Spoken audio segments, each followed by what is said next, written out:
Aucun membre de l'élite dirigeante mondialiste en Europe n'admet qu'il a eu tort ou qu'il a échoué. Ils doivent de continuer à mentir en disant « Eh bien, la Russie est faible, et si nous poussons juste un peu plus fort, elle s'effondrera. » La seule chose qui va arriver à cause de cette stupidité, c'est que les forces armées russes avanceront de plus en plus vers l'ouest, jusqu'à ce qu'elles soient satisfaites d'avoir sécurisé leur pays. Quand vous n'avez plus d'arguments, quand vous vous effondrez, que faites-vous? Vous réprimez l'opposition par tous les moyens possibles. Et en ce moment, les médias, tout comme les personnes au pouvoir politique, sont des complices. Et dans de nombreux cas, ils appartiennent aux mêmes milliardaires. Certains de ces milliardaires sont aussi des milliardaires de l'aérien. Cela dépasse les frontières internationales. Mais le point, c'est que ça ne marchera pas. Ça échouera parce qu'ils n'ont pas le même niveau de contrôle en Europe que dans notre pays. Voici le colonel Douglas McGregor, ancien conseiller du secrétaire à la défense des États-Unis et l'un des experts les plus expérimentés en matière de stratégie militaire américaine et de politique étrangère. Et ce que vous venez d'entendre explique pourquoi nous avons atteint un point de bascule dans la guerre en Ukraine. Après près de 3 ans d'argent occidental, d'armes, de sanctions et de soutien politique, la réalité devient impossible à ignorer. Malgré tous les investissements occidentaux dans ce conflit, la Russie est maintenant en position de gagner. Ce moment est important car cette réalité s'impose aussi sur le champ de bataille. Nous entendons enfin des aveux des responsables ayant façonné cette guerre depuis le début. L'un de ces aveux vient d'Amanda Sloat, qui a été directrice principale pour l'Europe au Conseil de sécurité nationale sous le président Joe Biden. Autrement dit, elle était directement responsable de la politique ukrainienne à la Maison-Blanche lorsque la guerre en Ukraine a commencé. Dans une interview récente, elle reconnaît quelque chose qu'il était jusqu'à présent interdit même d'aborder. Je veux dire, écoutez, la question de l'OTAN a toujours été difficile, vous savez. Je veux dire, nous avons eu quelques conversations, même avant que la guerre ne commence, à propos de... Ouais. Et si l'Ukraine sortait et disait simplement à la Russie, d'accord, vous savez, nous n'irons pas dans l'OTAN. Vous savez, si cela arrêtait la guerre, si cela arrêtait l'invasion, ce qui à ce moment-là aurait très bien pu être le cas, vous savez, il y a certainement une question presque 3 ans plus tard maintenant, vous savez, est-ce que cela aurait été mieux de le faire avant que la guerre ne commence? Est-ce que cela aurait été mieux de le faire lors des pourparlers d'Istanbul? Cela aurait certainement permis d'éviter la destruction et la perte de vies humaines. D'accord, cet extrait est extraordinaire parce que Amanda vient tout juste de l'admettre. Si l'adhésion à l'OTAN avait été exclue, la guerre aurait peut-être été évitée. Et encore plus accablant, elle admet que cela aurait certainement permis d'éviter la destruction et la perte de vies humaines. Pendant des années, avancer exactement cet argument valait à ceux qui le faisaient d'être traités d'apologistes de Poutine. Aux yeux des médias occidentaux, l'élargissement de l'OTAN a toujours été déclaré comme étant sans importance. Mais maintenant, après des centaines de milliers de morts, et alors que l'Ukraine est en ruine, on nous dit que ce résultat n'était pas seulement possible, mais qu'il était connu, et maintenant nous avançons jusqu'à aujourd'hui.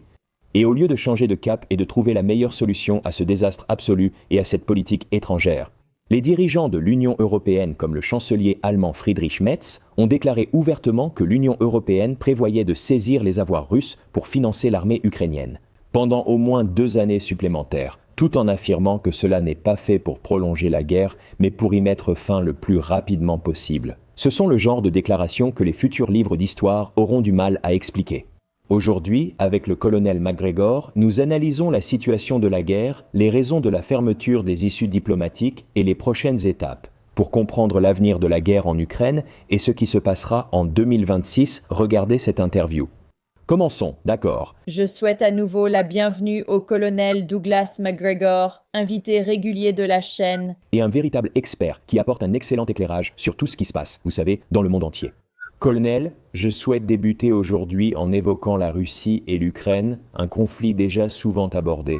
En cette nouvelle année, mettons de côté les récits médiatiques pour nous concentrer sur la réalité du champ de bataille. La guerre en Ukraine est-elle déjà jouée et les dirigeants occidentaux refusent-ils de l'admettre? Oh, je pense que c'est le cas. Je ne pense pas qu'il y ait le moindre doute là-dessus. Notre problème, c'est que le président Trump, qui devrait vraiment intervenir et nous sortir de ce bourbier, n'arrive pas à le faire. Le problème, c'est qu'il ne connaît rien à cet endroit, ni à l'Ukraine, la Russie ou l'Europe. Et je pense qu'il est arrivé au pouvoir avec des attentes irréalistes. En tant que dirigeant de la superpuissance mondiale, il pensait qu'il suffisait d'un appel pour influencer les événements. Eh bien, Nous ne sommes plus la grande superpuissance. Nous sommes l'une des grandes puissances parmi d'autres. Je crois qu'il a du mal à l'accepter. Deuxièmement, je pense qu'il est frustré parce que les Européens ne semblent pas l'écouter. Mais il ne leur a pas vraiment dit catégoriquement ce qu'il aimerait qu'ils fassent. Il n'a pas réussi à se montrer ferme sur une ligne de conduite précise. Donc, ce que nous avons, c'est un président qui, comme tant d'autres politiciens, veut être un peu enceinte, mais sans vraiment mener la grossesse à terme. Donc il dit, vous savez, la Russie a des intérêts légitimes. Il a même affirmé que la Russie n'a pas complètement tort dans ce qu'elle veut. La Russie a connu du succès sur le champ de bataille. On peut remonter jusqu'à sa première rencontre avec Zelensky, où il n'arrêtait pas d'essayer de dire à Zelensky « Attends une minute, tais-toi, tu n'as aucune carte en main. » Lui, tu vois, les forces ukrainiennes de Zelensky étaient clairement décimées et détruites. Une semaine plus tard, il lit le manuel des néoconservateurs mondialistes. La Russie est faible, elle a perdu des millions. Toutes ces absurdités, rien de tout cela n'est vrai. Donc maintenant, je pense qu'il n'a pas réussi à identifier l'intérêt primordial de l'Amérique. Notre intérêt primordial est à la paix et la stabilité en Ukraine, ainsi que le rétablissement de bonnes relations avec la Russie, afin que nous puissions faire des affaires avec eux. Il n'en est pas encore arrivé là, et chaque fois qu'il s'en approche, il écoute des gens qui lui disent « Oh, tu ne peux pas faire ça. Si tu dis ça, tu auras l'air faible, tu dois être perçu comme le joueur dominant, sinon tu légitimes. » Le président Poutine et le président Trump s'assoient et disent « Peut-être que tu as raison, donc je ne peux pas m'engager dans quelque chose à moins d'en être la force motrice principale, d'être le grand artisan de la paix. Si je ne peux pas bien faire, je ne ferai rien. » Je pense qu'il a ensuite déclaré « Je ne lèverai pas les sanctions, car cela récompenserait la victoire russe. » Stupide, mais c'est ce qu'il dit alors. Au fait, je vais juste m'en aller.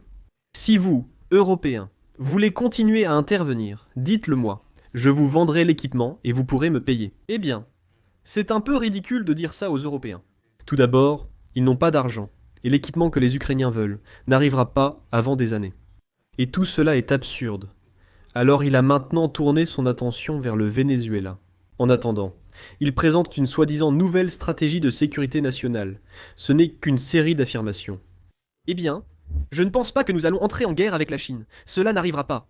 Essentiellement, c'est le message. Au fait, nous ne voulons pas vraiment entrer en guerre avec la Russie non plus. Pourtant, ces problèmes mondiaux persistent et nous coûtent 1000 milliards de dollars par an en défense.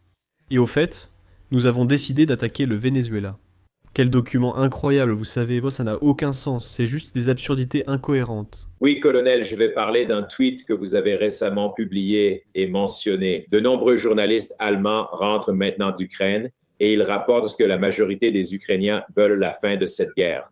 Mais pourtant, ces témoignages ne voient jamais le jour, vous savez. Alors, de votre point de vue, pourquoi y a-t-il un tel décalage entre ce que veulent les gens sur le terrain et ce qui est dit? Et qu'entendent les publics occidentaux? Bonne nouvelle. En Europe, les publics occidentaux commencent enfin à se réveiller. Je veux dire, j'ai vécu par intermittence en Europe pendant 10 ans, dont 8 en Allemagne. Et je connais beaucoup d'Allemands. Je peux vous dire que les Allemands ont compris qu'ils ne veulent pas d'une guerre avec la Russie. La Russie n'est peut-être pas ce que nous attendons, mais ce n'est sûrement pas un ennemi dont il faut se protéger. Jour et nuit, 24 heures sur 24, 7 jours sur 7. Donc je pense que c'est une bonne nouvelle. Même en Pologne. Le président de la Pologne a dû dire à tout le monde que nous n'envoyons pas de troupes en Ukraine. Non, bien sûr, car ils ont sans doute déjà perdu environ 10 000 hommes en combattant sous l'uniforme ukrainien. La population polonaise ne veut pas faire la guerre en Russie, donc je pense que les populations européennes sont bien en avance sur leurs dirigeants. Ce n'est pas surprenant, car aucune élite dirigeante mondialiste en Europe n'admettra avoir eu tort ou échoué. Ils doivent continuer à mentir en disant « Eh bien, la Russie est faible, et si nous poussons juste un peu plus fort, elle s'effondrera. » La seule chose qui va arriver à cause de cette stupidité, c'est que les forces armées russes vont avancer de plus en plus vers l'ouest. Ils veulent sécuriser leur pays, car leur priorité est la sécurité nationale. Ils ont simplement dit « Nous avons un intérêt légitime de sécurité nationale en Ukraine. Nous ne voulons pas de ce pays à notre frontière, armé jusqu'aux dents et en train de nous attaquer. » Et c'est une idée légitime, tout comme nous ne le tolérerions pas au Mexique. Mais les Européens ne peuvent pas l'admettre. Je ne pense pas que cela ait beaucoup d'importance, parce qu'ils n'ont pas l'argent. Leurs économies et niveaux de vie en Europe s'effondrent. Il va y avoir une révolution en Europe. À un moment donné, ça va ressembler à 1848. Même en Angleterre, où la population est d'une obéissance déconcertante. Oui, je pense que la Russie va traverser des temps difficiles. Je suis aussi désolé pour l'Union européenne. Il semble aussi qu'il y ait un grand fossé entre les États-Unis et l'Europe. À cause de ce conflit, j'aimerais revenir là-dessus du point de vue d'une banque. Du point de vue militaire, vous savez qu'a révélé cette guerre en Ukraine sur la réelle préparation au combat de l'OTAN, sa capacité industrielle et sa crédibilité en matière de dissuasion. Je veux dire, est-ce que cela a vraiment exposé l'OTAN comme une organisation très faible, vous savez, qui n'est tout simplement pas prête? L'OTAN l'a toujours été. L'OTAN a vraiment été fondée dans le sillage de la guerre de Corée. Et à l'époque, le maréchal Montgomery était l'officier supérieur en commandement. Et il est venu aux États-Unis, essentiellement pour soutenir que les forces dont il disposait de la part des États-Unis. La Grande-Bretagne était incapable de se défendre face à une attaque ou offensive soviétique. On ne peut donc pas le faire. Ensuite, nous lui avons présenté ce long calendrier pour la mobilisation de 20, 30 divisions basées sur le modèle de la Seconde Guerre mondiale. Alors nous avons dit « Eh bien, c'est insensé », a-t-il dit. « Le temps que vous mobilisiez, les soviétiques tremperont déjà leurs pieds fatigués dans le Rhin. » Et il a dit « Ce qu'il nous manque, c'est une armée allemande. Et c'est ainsi qu'est née l'armée ouest-allemande. Il est devenu évident qu'une armée allemande forte, appuyée par une économie puissante, était indispensable pour se défendre contre la Russie. D'accord, cela a eu lieu en 1955-1956, mais en arrivant aux années 1970, nous avons connu une série de crises. Et il y a eu une prise de conscience lucide, tant à Moscou qu'à Washington, que cette destruction mutuelle assurée était réelle, qu'on ne voulait pas d'une guerre nucléaire. Dans les années 60, les soviétiques voyaient encore cela comme une réelle possibilité. Nous avons essayé, mais il faut revoir tout le processus historique et passer par la riposte graduée. À la fin des années 60, tout le monde reconnaissait que nous ne voulions pas mener une guerre nucléaire. Et puis vous avez Nixon, qui a en quelque sorte codifié cela, avec les accords de limitation des armements stratégiques. Les discussions. Ce qui s'est avéré imparfait, mais extrêmement précieux, car cela a essentiellement rendu la probabilité d'un conflit nucléaire très, très faible. L'intéressant, c'est que les gens ne le remarquent pas. À l'époque, Brejnev, en privé avec Nixon, a recommandé qu'ils lancent ensemble une frappe nucléaire contre les installations de développement nucléaire chinoises. Et Nixon a dit « Je ne pense pas, mais c'est ce que Brejnev voulait faire ». Nous refusons que la Chine, Mao Tse-tung et ses alliés possèdent l'arme nucléaire. Cela nous conduit ailleurs. Le seul point que j'essaie de faire valoir, c'est que la Russie d'aujourd'hui n'est pas cet ennemi implacable. Elle n'a pas besoin d'être notre ennemi. Nous n'avons pas à lui être hostiles, l'Europe non plus. Mais malheureusement, cette hostilité est très importante pour les mondialistes. Sans cette hostilité, il leur sera difficile de garder le pouvoir. C'est pourquoi j'ai dit que ce n'est qu'une question de temps. Je ne sais pas quand, mais cela arrivera. Nous connaîtrons des révolutions similaires à celle de 1848 en Europe. Et quand cela arrivera, ce sera une bonne chose parce que toute cette classe de dirigeants politiques doit disparaître. Oui, je vois clairement un très grand nombre d'Européens qui sont très frustrés par l'Union européenne, leurs politiciens. Je pense qu'on l'a vu. Je pense que tu as raison. Je pense qu'en 2026, un grand changement et une demande de nouvelles directions surviendront. Et j'aimerais un peu parler de la fin parce que j'ai vraiment l'impression qu'on arrive à la fin de ce conflit. Trump avait affirmé vouloir appeler et mettre fin au conflit dès son premier jour en fonction. Tu as souligné qu'il surestimait sans doute son pouvoir, pensant qu'un simple appel suffirait à tout régler. Qu'est-ce que tu penses qui allait le plus choquer le public occidental à propos de ce résultat? Le territoire sera-t-il abandonné ou la politique changera-t-elle l'économie qui le soutient? Alors que nous envisageons la fin de cette guerre, quelle sera la plus grande leçon que l'Occident devra tirer de ce conflit raté? Je pense à l'effondrement des institutions d'après-guerre. Vous avez cité l'OTAN qui est en train de se désintégrer. Voilà pourquoi certains évoquent la coalition des volontaires. Combien d'entre vous sont prêts à marcher stupidement en Ukraine et à combattre les Russes avec nous? Voilà la coalition des volontaires. Toute personne sensée dirait que vous êtes fous. Laissez tomber. Nous n'allons pas mettre notre existence en danger pour l'Ukraine.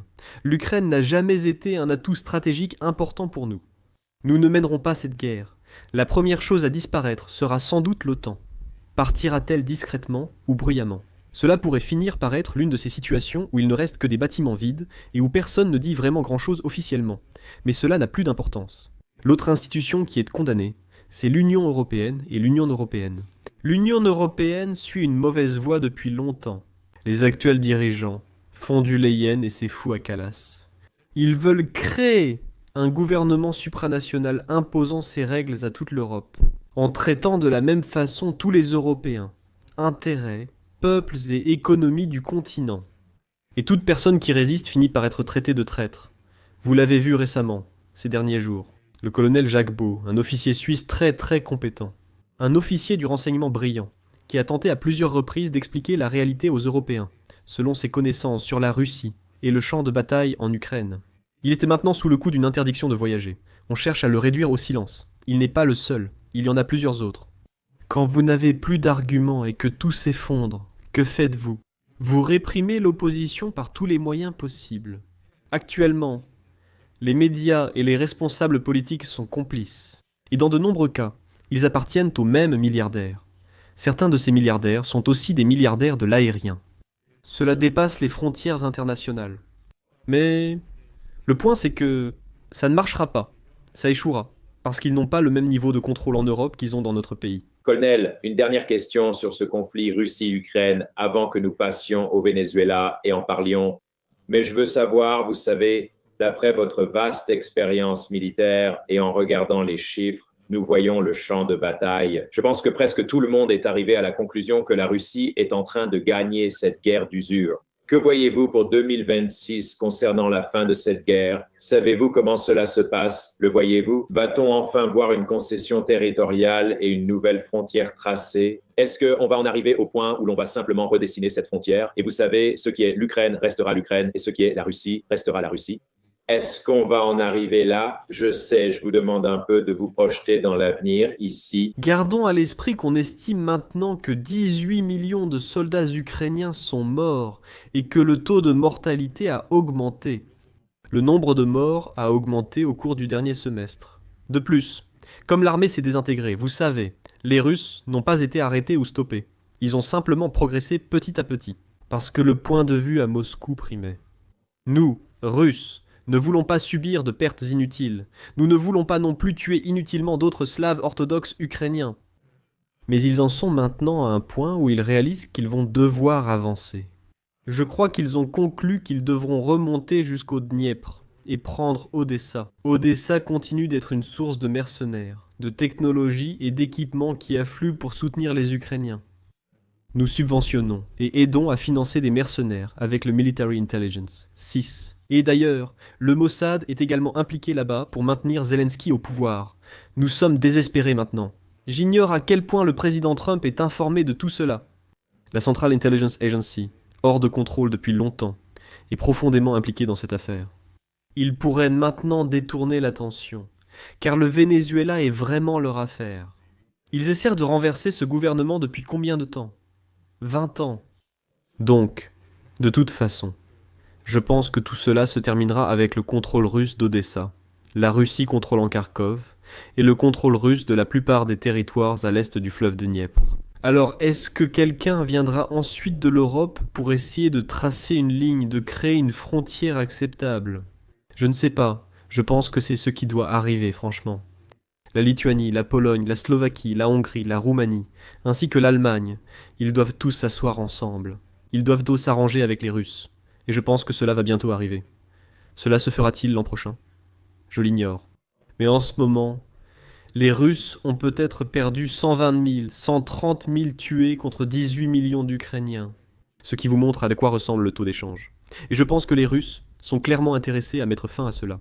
Mais j'ai écouté le discours du président Poutine devant une salle pleine de chefs militaires russes plus tôt aujourd'hui. Et il a clairement indiqué que cela se terminerait à leurs conditions parce qu'ils n'ont aucune issue diplomatique. Personne ne les écoute. Personne ne leur parle. Donc nous devons avancer. Ainsi, à un certain moment, l'avancée déclenche, aide à déclencher cette révolution dont nous parlons. Parce que personne en Allemagne ne veut être enrôlé pour aller se battre dans l'est de l'Ukraine. C'est pareil en Suède, Danemark, Pays-Bas, Italie, France. Les Français sont encore plus clairs avec leurs dirigeants.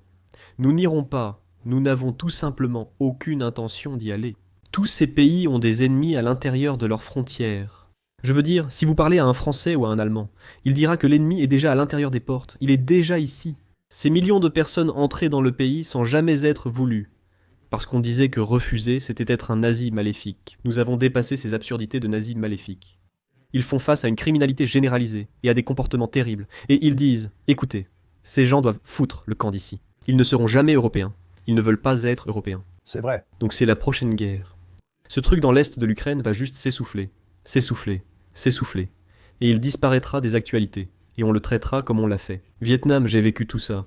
Je me souviens quand on a quitté le Vietnam, tu sais ce qui s'est passé, personne n'en parlait. Silence médiatique. Merci à tous d'avoir suivi jusqu'ici. Je vous laisse avec un dernier extrait vidéo pour résumer ce que nous avons appris aujourd'hui.